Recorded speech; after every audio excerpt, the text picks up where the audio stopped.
Hello everyone, today we're going to solve set 5 problems 23 and 24. Now, as we go to the end of the sets, the problem becomes more complex, so it's really important to understand what the question is asking.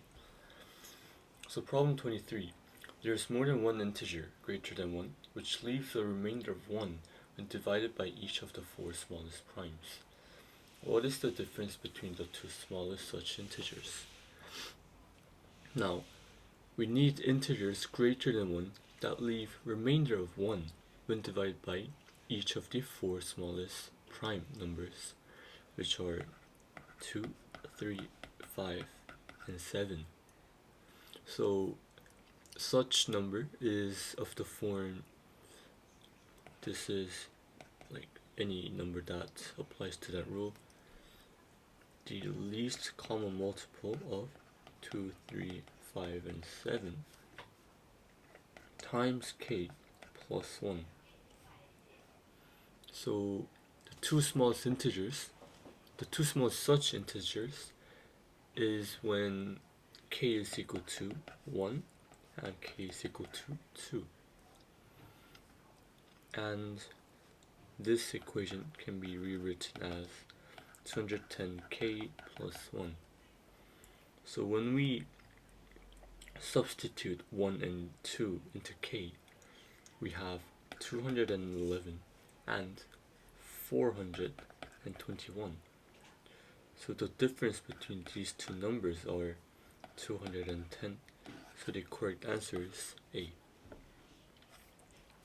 Problem 24. Susie is attending a talk at her son's school. There are 8 rows of 10 chairs where 54 parents are sitting. Susie notices that every parent is either sitting on their own or next to just one other person. What is the largest possible number of adjacent empty chairs in a single row at that talk? Now,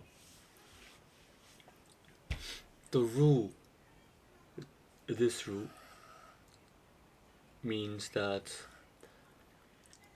the occupied seats can only form groups of 1 or 2. So it can never be 3 in a row, because the middle person in a group of 3 would have 2 neighbors, which is breaking the rule.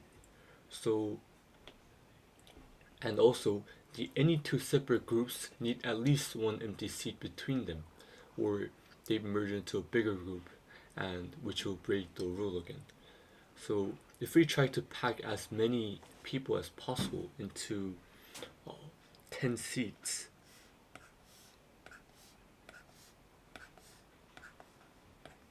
this is the only way.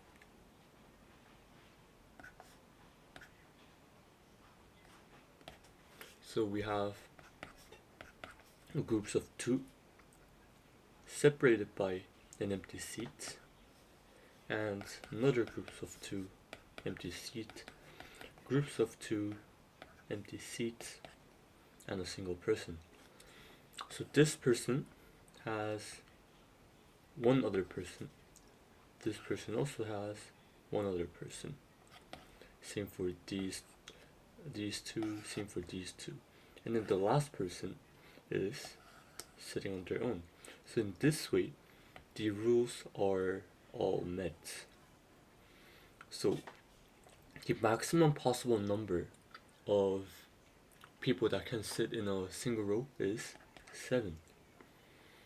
So when we have 7 people in 7 rows, we have 49 people. And this is the case when this is the case where maximum number of people is sitting until the 7th row. So, which means that we only have 5 people to sit in the last row. Now,